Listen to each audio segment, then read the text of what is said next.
Hello, Idiots on Parade, the Too Ugly for TV podcast. We mock the news so you don't have to. I am Nathan Timmel, stand-up comedian in Iowa City. With me, as always, is Jake Vebra, comedian in New York City. Hello, Jake. How's it going, man? All is well here. I want you and our one viewer so far. Oh, well, Ultra and Rich are both here. Hello. It says we have one, but we have two comments. I want to let you know that the entire time I was giving the I'm Nathan Timmel from I was holding in a burp. I was swallowing it, and then I didn't burp over your hello. So we're starting off perfect with me swallowing burps and not burping into the microphone. Sacrifices. That's like a marathon runner shitting their pants at mile 13. Yes, I love it. Exactly like that. All right, Jake, we got to jump right into the biggest news story of the week. And I love the fact that, we'll talk about the fact that the bombing of the Iranian nuclear facilities didn't do jack shit. We'll talk about the fact the Epstein files are still in the news. But I love nothing more than watching something go viral.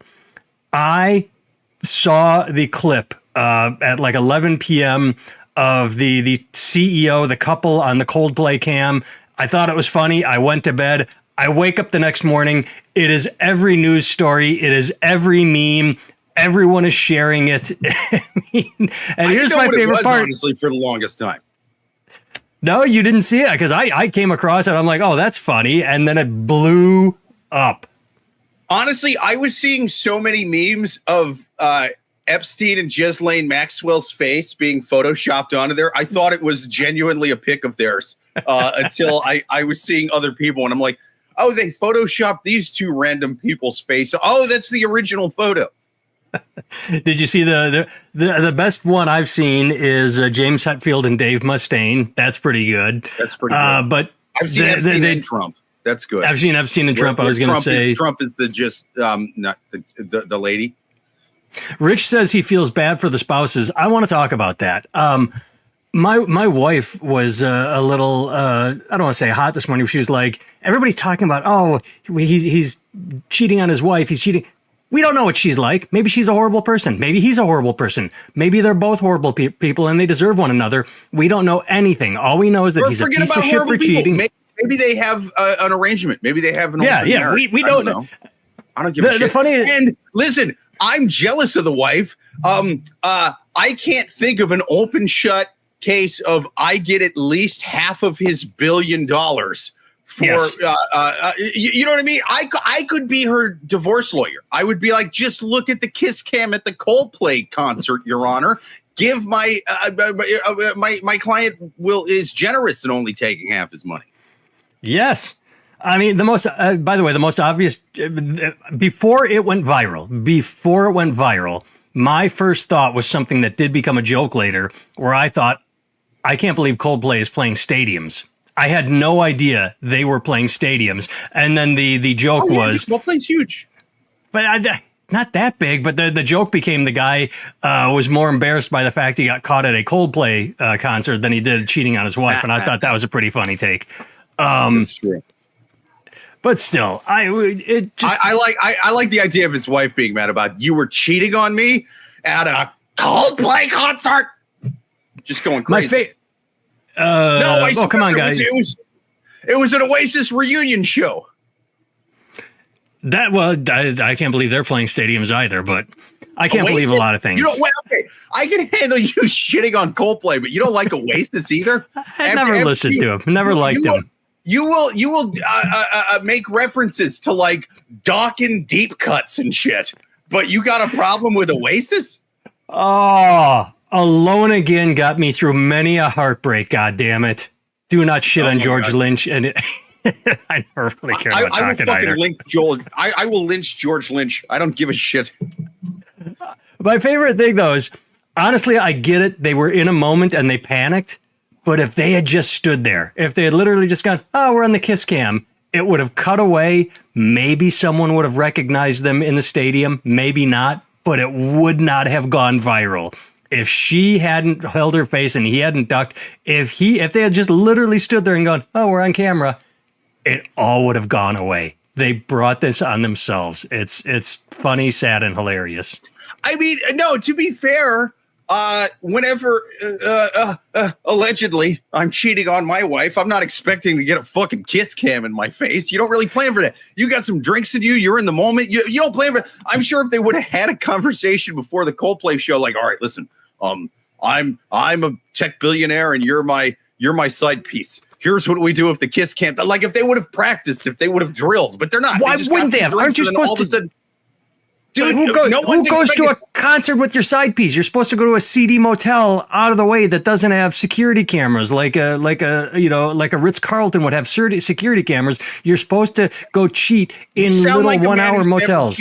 You sound like a man who's never cheated. I never have. Thank you. Yeah, okay. All right. Well, not on a woman I'm with. I'm talking in the past. Wait 1 second. I'm not bragging. I'm not bragging. I have said in the past that my biggest life regret is not cheating on any girl I was dating when I went to Japan and was hanging out with Filipino prostitutes. Like I wanted to cheat. I like the idea of you telling that to your kids on your deathbed. You know what I mean? My greatest regret. Listen, come close. It's hard for me to talk. My greatest regret in life is not cheating when I was in Japan. It's not going to go like that. It's going to go like this. If you ever have a chance to be with a Filipino prostitute, I don't care what your situation is, you do it. Beep. That's what I'm going to give him the advice. In life are the hookers you didn't take. Exactly. I to this day, because I had been cheated on.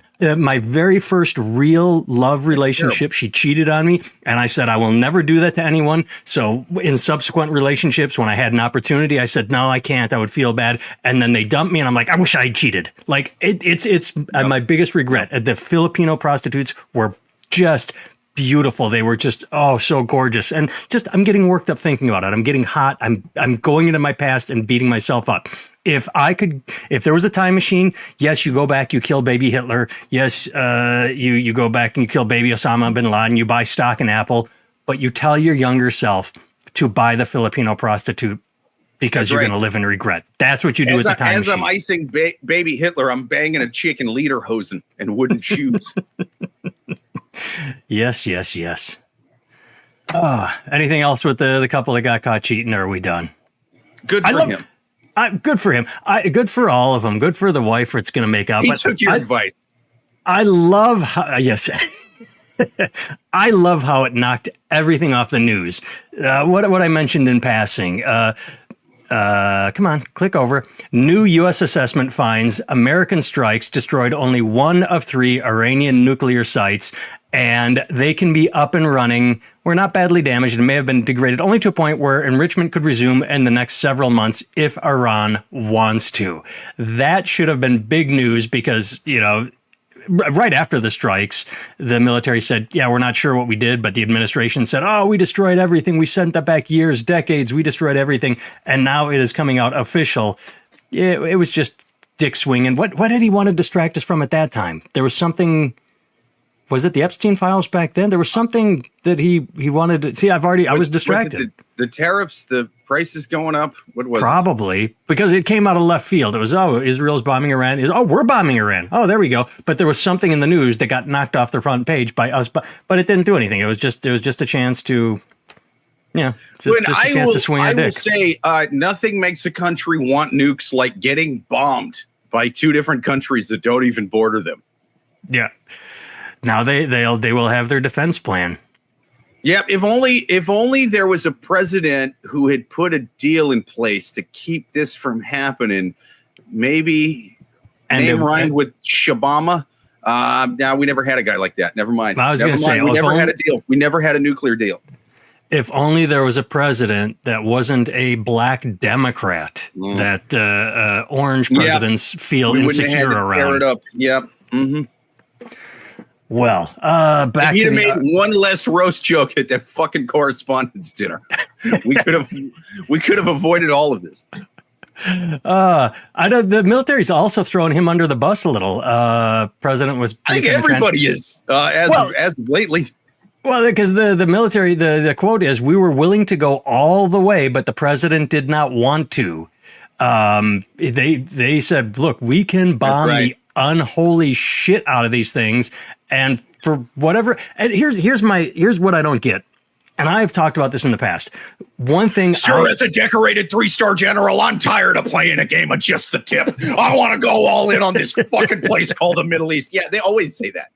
They always say that. They always say, yeah. Every general is going to want to. Yeah, I mean, it's the old term of like, you know, when you're a hammer, every problem's a nail.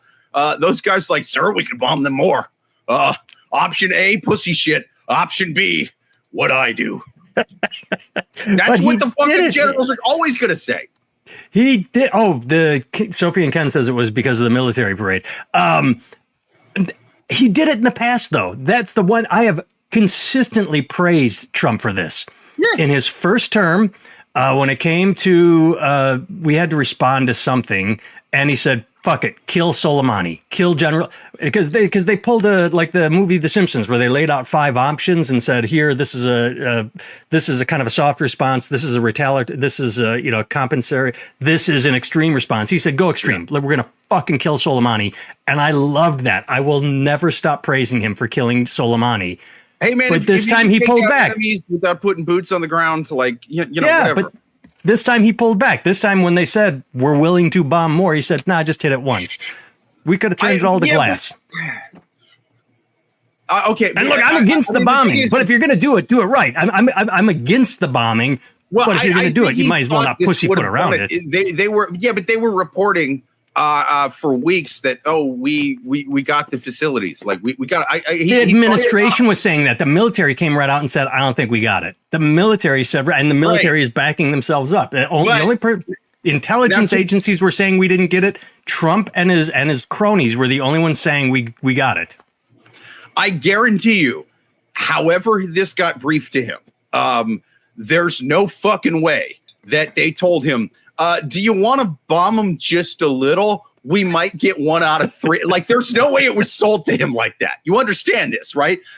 I did not think that I was going to be pushed into a corner of defending Trump on the Iran shit, but you managed to do it somehow. I didn't think I'd be supporting bombing Iran, and I don't. But if you're going to do it, go all out. It's like if you're a flasher, are you just gonna show the tip, or are you just gonna like, hey, you're still going to jail, so you might as well just show the sack and the balls and everything.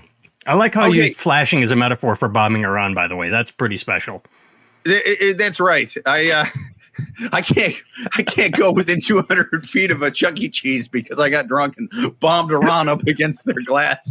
But to be fair, I was just trying to bomb Iran to one of the hot moms in there. It had nothing just to do a mom. The kids were on PCP. The kids were friendly fire, civilian casualties. Yeah, dude, it was all blurry to me. I thought it was a yoga class. You know what I mean? Women, you wear yoga pants everywhere now. You know, I get distracted. I don't know what's going on. Did you just say going around? Because that would have been a good Freudian slip. Yes, I did. Oh. So what an odd moment. You're defending Trump. I'm defending bombing Iran. Who'd have thought we'd get here? Yep. No, I guarantee it was sold to him as this will get all 3 nuclear facilities. That's why after it happened, he was like, "We totally got all 3." You know. All right. We'll get back to politics in a second. I just don't feel like jumping on the same thing we talked about last week, even though it's in the news again. No, hey, man. Sophie and Ken made a good point with this. He never intended to destroy anything. He needed a strongman action to look tough. He gave around 3 days warning. Yeah, you don't give a country 3-day warnings if you're really trying to stop some shit, you know? Yeah, I mean, it was literally just to knock something off the front page. It was it was wag the dog. It was a distractionary technique. Everybody saw it except his supporters. But let's not get into supporters just yet, because it seems like we hit the one thing they're not going to blindly follow along. I want to talk about something else really quick. Yes, it was to distract from his failed military parade. Yeah, waste of money. They're saying cut everything. Yeah, I mean, you know. Dateline, Thailand. Thai woman arrested for blackmailing monks with thousands of videos after sex. The Thai police have arrested a woman who allegedly... Give this woman a talk show. Give this woman a talk show. Bail her out. Dude, with the exchange rate, I mean, we could bail her out for like $57 US. Yeah. Like, bail her out, give her a talk show. She should be on Netflix. I forgot this. I wasn't even going to bring this up because I know what you're going to say. And you're right. You are right. I'm not going to. But my favorite word is here. Thai police have arrested a woman who allegedly had sexual relations with monks and then used photos and videos of the acts to extort money from them. So she has photos and videos of her having sex with these monks, but it's alleged. They still throw alleged in there to cover their asses because of the lawsuits that are out there against news sources. She had smuggled or blackmailed enough money to hire R. Kelly's lawyer from the early 2000s. That's what happened. Here's why I like this. Obvious joke is at least it was male monks and not little boys. But yeah, see, it shows what a better religion Buddhism is than Catholicism, doesn't it? Yes. Huh? Their biggest scandal is, these filthy monks are having sex with age-appropriate women. Oh! Oh! Look away. But that's what I want to talk about. Can we stop? Can we just stop pretending that humans don't like sex and that sex isn't fun and that if you're a monk or a priest or a holy man or whatever you are, just let everybody get married and have sex or just have sex. The idea that you have to take a vow of chastity in order to be holy, it fails over and over and over again. And like you just said, at least with these monks, as I just said, I mean, they did it right. They just went on the side and said, hey, there's this woman that's going to have sex with us. Oh, we got busted. Honestly, that's instead right, of blackmailing, right. they should have just said, yeah, I did it. They were like, sometimes yoga is better than pussy, but not today. And they went right at it. Because it goes with another thing I sent you. I sent you a Facebook post from Humans of New York. Are you familiar with Humans of New York? No, and I am a human in New York. Okay.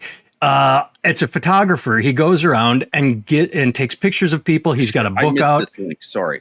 It's not a big deal. I can just read it to you right now. Humans of New York. It's a photographer that just goes around and takes pictures of people on the street and asks them their story. And they tell their story. And this is a woman he took a picture of, and she's just very honest. She goes, I'm a hoe. I love that fast money. And she talks about her trauma and her mom dying and how she got into hooking. She lives in a shelter, and the only way she can get money is through prostitution. But the line in here that I have to find, my favorite, that's my favorite. Okay, I'm not going to drop the N-bomb like she does, because she's my favorite are the Africans, the ones that come straight from Africa, that be on bikes for Uber Eats. They are my favorite because they're Muslim. And when you're Muslim, you can't have sex if it's not your wife. So the demand from African men is very up. And then she just transitioned to, is my life hard? I live in a shelter. But again, it goes to the fact that every fucking religion, you don't even, earlier I just said you have to, if you are going to be a holy man, every religion, Muslim men like, oh, I take a vow of chastity because I'm not allowed to, and then they go find a prostitute. Fuck religion. All religion should just say, hey, you know what? If it's two consenting adults, just get on with it. Just get on with it. It's just so silly, the hypocrisy. Yeah, I mean, it's See, and sex leads to kids screaming in the background of your podcast. Oh, you can hear that? Yeah. See, I should have pulled out there. I should have been as this lady says in the post, a Muslim N-word. I should have been. Yes.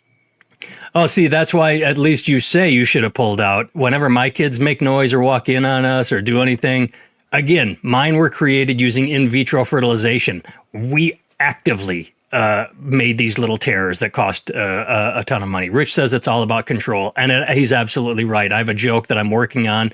I'm going to post it after this thing. I'm going to post the rough version on my YouTube after this. But as I continue it, I'm going to finish. It's all about control. Maybe it's about the burqa and how the burqa is designed for one thing, but basically it's about control. So yeah, it's controlling people. It's controlling women. Religion is about control. Sometimes. I mean, I can't finish unless I'm wearing a burqa. I got a weird twist on my stuff. You got a weird beekeeper fetish? Is that what it is? Yeah, that's right. I can't come unless I'm dressed like a character in Star Wars. It's just, I want the beekeeper danger without getting stung. That's right. All right. Should we jump back to the Epstein files? Again, the news. I love how I mean, this path this has taken. Trump slams his own supporters as weaklings for following what he now calls the Epstein hoax. And I love the fact that he released on Truth Social a post where, let me pull it up. I had it. He writes about, Comey wrote this and Biden wrote this and Hillary and the crooked Democrats. And his words, he goes, I can't believe... And my past, all caps, my past supporters have bought into this bullshit. Hook, line, and sinker. But he puts bullshit in quotes. Does he not understand? Like, did he never see Austin Powers? Right. Like, he put bullshit in quotes. I love the fact that he's slamming his own... He's gaslighting them because they've always fallen for it. This is the one thing they are not falling for. They are not like just falling in. I do have a couple friends that are stupid and Trump supporters who are just falling in line and saying, well, Trump says it's all fake, so it is. I mean, if his supporters are dumb enough to fall for it, then I mean, well, what are you talking about? Then you were dumb enough to fall for it. You talked about this for 4 years. You know, yeah, he ran on it for 4 fucking years. So like, then you're also best case scenario. If what he's saying is true, then he's a dumbass, not a guy who's covering for sex offenders. I want to know, because the left, no one that didn't vote for him can call him out on anything, because I again, one of my dumb Trump supporter friends views everything as an attack. Like, oh, they tried to get him for quid pro quo, even though he was on the call saying, you find dirt, I'll release the, he looks at everything as an attack. So the only people that have to bring him, I don't want to say down on this, are his own supporters. They have to raise enough of a stink and say, hey, what you just said, Jake, you ran on this for 4 years. That's what a lot of them are saying, man. I've been, not so much Fox, not so much like the mainstream, whatever, but, most of the alternative media, most of the podcasters, most of Nick Fuentes just did. Nick Fuentes came out after him. Tim Pool fell in line like the good lapdog he is. He literally, people are posting him saying, hey, if Trump says there's no file, and then an old tweet of his that says, look, if you got enough, he's a billionaire. If you got enough money, you're kind of on board with the Epstein shit not coming out. Let's be honest. But Tim Pool's not a billionaire. He's rich enough. I mean, he makes the bald podcaster that wears a hat. I was thinking of somebody else. Okay. Yeah. But it's a matter of, never mind. Oh, Peter Thiel, the guy that funded the Hulk Hogan lawsuit. Yeah. Mm-hmm. Tim Pool, Peter Thiel. I can see that. QAnon put out lies. They don't rhyme at all. I'm just a moron and mixed them up. No, QAnon put out lies that the report was full of Democrats. He bought into it hard. He had to know his name was in it also. Just ordered 1,000 FBI agents to scour the report for his name. Oh, that's funny. I didn't know that. But he did do that. I see. I think it was more of like, he thought he would just be in there as like, I went with. He was on the planes or whatever, what I think it was, and I probably said this last week. I think it's more the money guys were in there. I think the people who funded his election and maybe worked with him over the years. See, I think it's one of three things, probably a combination of all three of these. Right? He takes a look at the dudes on the videos, the dudes on the flight logs, whatever evidence they had. And he was like, oh my God, I owe this guy a bunch of money. Because as I probably said, and as I've said many times on this podcast, the president is someone who gets paid $500,000 a year, right? For a 4-year job, sometimes 8, that takes about $250 million to $500 million to run for and win, right? So the numbers don't add up. We've systematically set these people up to be bribed. That's what it is. If you give a $10 donation to a candidate, $100, $1,000, that's a donation. If you're up in the millions, that's an investment, and you get something for that investment, right? So his investors were in there, or it was people who he's like, I've been a shady rich guy my whole life. This guy could bring me down. This guy knows where all the bodies are buried. He could fucking take me down as part of a plea bargain, right? Or he looked at the names. He's like, holy shit, that guy runs Raytheon. He could hire way better snipers than that fucking little incel in Butler. This man could snipe me from outer space. I'm closing this. I don't care how upset my supporters get. I think it was probably some combination of all three, because we know that Epstein was tied up with the intelligence agencies. You know what I mean? Like his financial groups in the 80s and all that he was running and funding and all that were doing Iran Contra type shit. You know what I mean? Kind of funding arms through different intelligence agencies over the world. I'm talking MI6, Mossad, shit like that. It all gets kind of murky in there. That is why he got that sweetheart deal when he got convicted of pedophilia in Florida. In the early aughts. Yeah, he, Acosta's basically the line was he belongs to intelligence, right? So I think there's a lot of that going on. I don't think we'll ever know the full extent of it because it's, people are keeping that shut. You don't, because, well, that was the other thing I was going to bring up. You don't think we'll ever see, because Senate Republicans block Democrats' resolution to release Epstein files. Democrats, I said his supporters have to really push him on this, but Democrats can still keep pushing to have it released. And the more Republicans block it, the worse they will look. So yeah, I thought that was fascinating that Democrats put it forward. They're going to lose primary, or they're going to lose seats over this.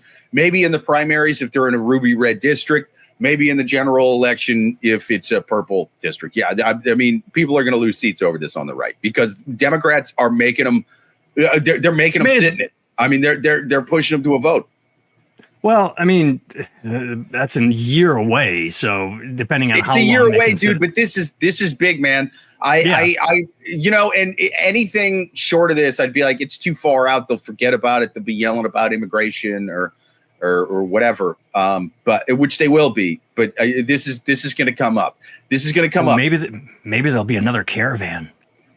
Right, another caravan. But there's still the video of the Rules Committee voting this week, and all the Republicans' names being read, voting no, that they won't even allow this to be voted on the House floor, and that is going to cost them.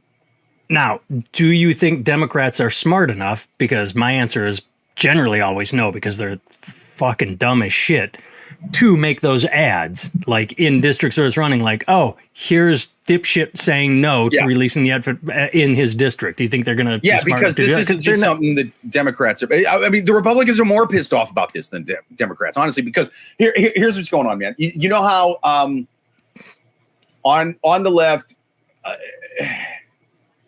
it's going to sound shitty, but on the left, people tend to, if they're like losing an argument or they're trying to cover up for something shitty that someone on the left did, they go, well, but at least they're not a Republican because their policies are racist, sexist, homophobic, against poor people. Right.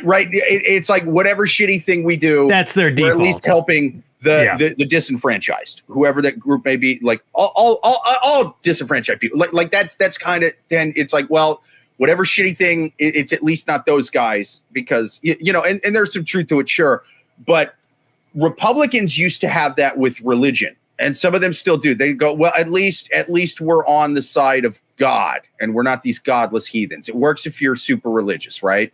But they also, that started to kind of slip with them, and they got this new thing, especially with the Epstein stuff and other conspiracies, the Pizzagate, whatever, where they go, well, the Democrats are all evil, Satan worshiping pedophiles, right? Or they're at least being run by them. That's off the table now. That's off the table now. So they're going, well, wait a minute, man. We put up with a lot of shit from you, Mr. Grab him by the pussy, Mr. been found liable for sexual assault, Mr. Bragging about going into the dressing room of underage beauty contestant pageants. We've put up with a lot from you. And it's because you were going to release this list of the evil Democrat-run Satan pedophiles or whatever. But now you didn't. Yeah.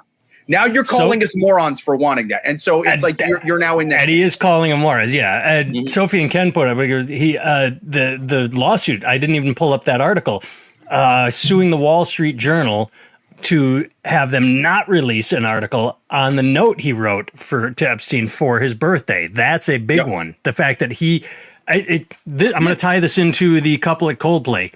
Had he just let the Wall Street Journal release the article, it would have been noise. The angry people would have been attracted to it. His defenders would have defended him. Fake news. He could have just said more shitty liberal fake news, and they would have honestly. A lot of his supporters probably wouldn't even bought that. I mean, they're pissed about this Epstein shit, man. And they should be. They should be. They fucking should be. Everyone should be. And that's why I love the one consistent I've seen from Democrats is the talking point from the right. Oh, there are Democrats on the list too, and the Democrats are saying, yeah, we'll put them in jail too. Yeah, we're not going to defend our own. Absolutely. I thought they would have been too scared to do it because I was like, well, for 4 years, Biden did have this, which it is. I get there's a little bit of hypocrisy with the Democrats having to pretend. Do we just found out Epstein is his name? Epstein. Did you know? Did you? Oh, my God. I just Googled this man. Hey, they get to pretend he was senile for those 4 years and that he didn't know what was going on. Mm-hmm. All right. So we promised last week to talk about something that we completely forgot to talk about. There's a documentary on HBO called The Mortician. I told Jake flat out, I tried watching it. I didn't get invested. I just didn't care. How could you not be interested in this, man? It was just so over the top. Like, my grandpa died and they just gave me the ashes. I'm like, yeah, I don't care. Yeah. Dude, I'm a horrible person. You have to give it a minute. You have to give it a minute. Like what these guys were doing was truly ghoulish. And go tell us. Okay. So this guy, let me just start by saying I kind of agree with his philosophy. For me, right? His philosophy is when you're dead, you're dead. Whatever. I agree with that. It did not bother me seeing dead bodies when I was overseas. As long as it's somebody I don't know, it's just meat I don't want to eat. Right. That's it. Bad bacon. You know? Yeah, honestly, dead bodies look even less real in real life than they do in the movies. They kind of there's like bloating that happens. Yeah, they blow it up. They look rubber. Yeah, honestly, if most of the dead bodies I've seen, except for the ones that died super recent before I saw them, if you put it in a movie, you'd be like, this is the shittiest like 1970s low budget thing. Like it wouldn't look real, Right. But so I don't care what happens to me when I'm dead. That said, what these guys were doing was they were putting a whole bunch of bodies in the incinerator at once, and then they were burning them. But if seems cost effective, it seems very cost effective, which is why they were doing it. But if you would have kept watching, what they were doing was nuts. It gets nuttier and nuttier what they were doing. Like it wasn't just, let's put a bunch in there at once. It was like, do you want to say spoiler alert and then tell us? Spoiler alert, Jake's going to tell us about the Mortician. The Mortician, it's been out for a bit. If you haven't seen it, pause this podcast, like and subscribe, but then come back and watch it after you've watched all 3 episodes instead of getting bored after 10 minutes and deciding I don't want to watch it because it's very, very good. No, this guy hired like crackheads who were like gang members that had just gotten out of prison to fucking burn the body. And they would have they would smoke crack and have contests to see who could stack the most in the oven. And they would like break the bones and all that to fucking get them in there. They were doing wild shit. It wasn't just, let's that I like. A bunch at once. Yeah, you should have kept watching. I don't know. Like, what do you Maybe lead with that. Did you read Chandler Bing's book? Chandler Bing. No, I don't read. I watched Matthew Perry. He opened his book with my intestine exploded and I was about to die. My drug overdose. Matthew Perry from Friends. You open strong and then you build to what got you there. They should have opened with, how did we get to crackheads putting bodies having contests to stack bodies in? Let's find out. Because the way they opened, I just sat there like, I don't care. We got this grandma crying because I don't care. I have no heart. Wait, I'm a cold-hearted sociopath. I have to know, how long did you watch before you shut it off? I don't remember. I don't know. All right. I will only accept the tone if you were really drunk. So you just didn't like the music and you turned it off? No, just the overall filming of this is so serious. Yeah. This is important documentary. Like, just tell me what happened. You don't have to build up the seriousness of it. I'll decide whether or not it's serious. Yeah, but they keep revealing more and more shit. This guy was fucking nuts, man. He killed 3 people. Oh, I didn't know that. All right. Yeah, because you didn't watch it. I'm telling you. He can do the end of the doc. All right, way spoiler alert. This is one of the dumbest men I have ever fucking seen. Okay? He's the dumbest. As he's going, you learn more and more shit about what he was doing. He wasn't just stacking a bunch and burning them to cut down on cost, right? He was also taking their organs out and selling them on the black market. He was good for him. Dude, he was crushing their teeth to get the gold fillings out and then melting it down and selling the gold. He was like a crackhead with copper pipings in a building with these people. It was nuts.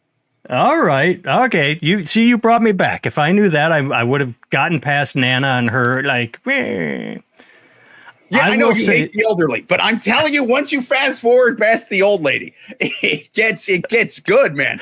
There's a lot that. Look, there's a lot that happened. It's also he got the funeral home handed to him, right? And it's showing the guy's mom. Nepo baby, Nepo funeral, Nepo funeral. He didn't earn it. He didn't earn the And they're like, oh, the mom was this lady who ran the funeral home really well and all this.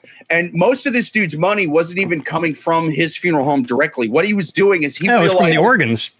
Well, it was from the organs. It was from all that stuff. But he also realized that most funeral homes don't have their own cremation thing in there. They outsource it. So what they were doing, and this is in the 80s, this is 80s prices now. They were driving the bodies to a crematorium, paying like anywhere from $200 to $400 to have them cremated and then driving them back. He was like, I'm going to get ex-college football players to go pick the bodies up, drive them here. I'm going to charge them $50. You know what I mean? And I'm going to pick the bodies up. So what he was doing, volume pricing. Yes, that's how you do it. Volume pricing. He was doing like Walmart. He was just driving this hearse, this giant van, basically, to a bunch of funeral homes and having them just here, throw all your bodies in here. What you were driving each one and paying, $300-400 for, I'll drive to you. You pay me $50 a pop, and then I drive back. So most of his business was actually coming from other funeral homes.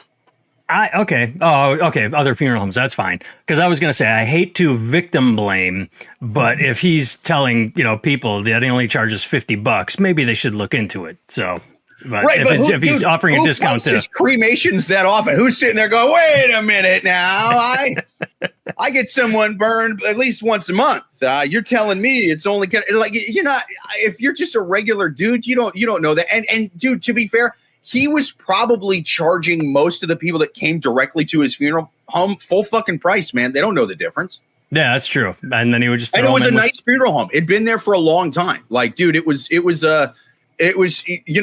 Pasadena. It was a nice part of California. It was a super classy funeral home. It was good, man. Spoiler alert. How did he get caught? I'm curious. He got caught because somebody did, like you said, kind of price them. And I believe it was actually a dude who was taking someone there, like not a funeral home guy, and was like, how come everyone else is charging this, but you're charging this? Or somehow he got wind of the price, because I was shocked he went this long without people finding out, because I think the other funeral homes must have known he's doing something kind of under the table for this, because what I didn't realize was that when you cremate somebody, it takes about 2 hours. And it's not even just the burning. What it is you have to let the thing cool enough that you can collect it, right? Okay. So he was saying, and the dude's being interviewed throughout this whole fucking thing, because he served some time, a long time in prison, but he's out now. So he's being interviewed, and he basically was like, look, I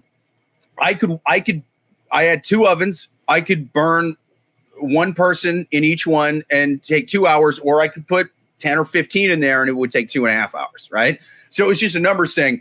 And I mean, yeah, he eventually got burnt because he got caught because his crematory, there was a fire in there, probably the crackheads, and it burns down. Right.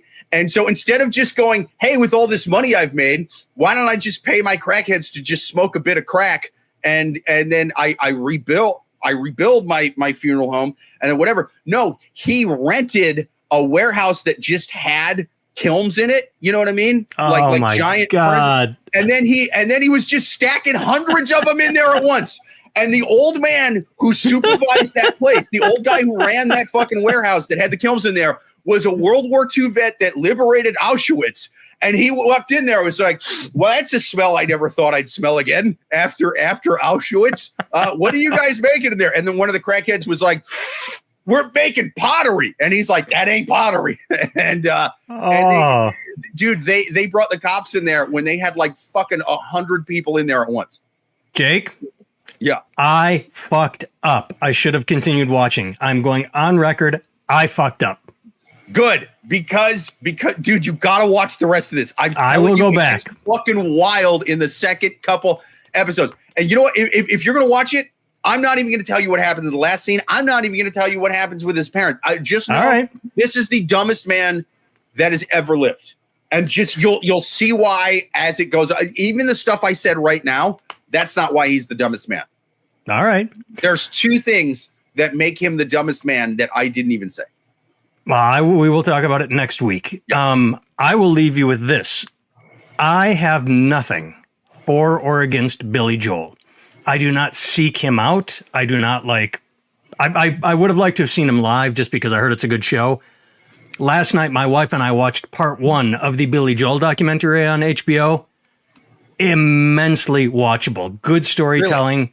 Yeah, I mean, because I don't want to go in saying, oh, I hate Billy Joel and it turned me around. I don't hate him. I like him as a person. I get the catchiness. No, wait, I just pause real quick. What you're telling me is the Billy Joel doc about a musician you don't give a shit about was more entertaining to you than crackheads grave robbing? It opened well. That's why. No, but I will tell people that for completely different reasons, polar opposite end reasons. You've got the Mortician on one end, which Jake just described. I'm not going to tell you anything about the Billy Joel doc because there's nothing to tell. It's a kid who grew up. He had struggles. He's a piano player. But it's just really well done. So I am recommending the Billy Joel documentary. I've only seen part 1. It's long. It's 2 hours and 15 minutes for part 1. And the next part 2 drops next Friday. I just found it immensely watchable. And it's odd because I do that from time to time. Bruce Springsteen. I don't have anything against him. I don't search him out. I dancing in the dark. I'll change the station. I like some Springsteen. Like the big hits, I'm kind of tired of. I've heard of my whole life. But dude, when you get in the albums, it's But his Netflix special on Broadway, I could not love that more. It's just fantastic. So I that's why when he does the stripped down version of Born in the USA. And he's talking about his friends that he played music with and fucking died in Vietnam after getting drafted. And then you actually listen to the words. You know what I mean? It's such a just sort of a catchy tune, and it's on commercials. Oh, that's why I love it when rah American right-wingers get caught using it. Actually listen to the words. And it's like, oh, this is an anti-war song. Yeah, absolutely. But I bring that up as an example of I will take things that I don't seek out like oh, this is my favorite artist. I gotta like Bono. I love U2. His book was boring. I wouldn't recommend it. Sure. And then I tried watching his one-man show on Apple. I didn't finish that. I gave it a good 40 minutes, and I'm just like, I'm not into this. It's weird how that works. I love U2. I couldn't watch it. I just didn't find it interesting. I just want the product. Bruce Springsteen, don't always love the product. Fucking absolutely recommend his Netflix special, everyone. Billy Joel can take or leave. Absolutely recommend the HBO. Now I kind of want to go listen to some Billy Joel deep cuts because Springsteen is one of those guys. I'll put like AC/DC in this category where I really don't like the massive hits. Maybe I've just heard them too much since I was a zygote. Maybe I just. But Elton John's in this category. There's deep cuts of these guys that are fucking amazing. But I just dude, Crocodile Rock makes me want to stick a gun in my mouth. And everyone else's mouth. Pilot is fucking amazing. Love Lies Bleeding, one of the best fucking songs ever written. But you'll never see it in a movie. You'll never see it in a commercial. It's fucking amazing. Just the riff of the whole thing. The guitar riff and all that. Springsteen's Backstreets by Springsteen. Oh, yeah, much better than Dancing in the Dark. That's why I use Dancing in the Dark as an example. It doesn't. Yeah. And I'll go. We'll sign off. I'll go full, snobby dick asshole here. I like Brian Johnson. I like the Brian Johnson era. but there's something about Bon Scott AC/DC that just like that. Bon Scott for me was AC/DC. I hate the song Highway to Hell, I like it. I like Bon Scott. Like great. Other stuff on the rest of the Touch album. Too Much. Oh, Touch great. Too Much is the shit, dude. If you want blood, there's great ones on there, All right. I have been Nathan Timmel. You can find me at nathantimmel.com. I have everything about me on there. T-shirt store, books on Amazon, special called Unapologetic on YouTube. Jake can be found at symbol, push down shift and hit number 2 at Jake Vevra, Vevera. You'll find him on all the social media that way. It's always his name, at Jake Vevra. And he has his own special. Click the like button. Love it. Yeah, there. Thank you, Tired of Liars.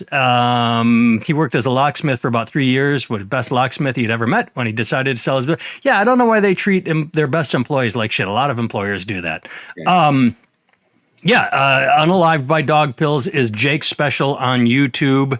And as soon as this drops, you can go over to my YouTube page in about 5 minutes. I am dropping the rough version of the joke I am working on that we discussed earlier in the program. Rich, thank you. You have a good weekend as well. Ultra, have a good weekend. Tired, everyone have a good weekend. Sophie and Ken, goodbye, good guy, goodbye. We will talk to you next week. Jake, next Saturday work for you? I think I'm good next Saturday. Oh, it doesn't for me. Amy's got to work that day, so I'll be stuck with the kids at this time. I could either go super early that day or like late at night or something. We will just watch for us, everyone. I will post an update as to when we are going to make this happen. All right. Let's go smoke crack and burn some bodies.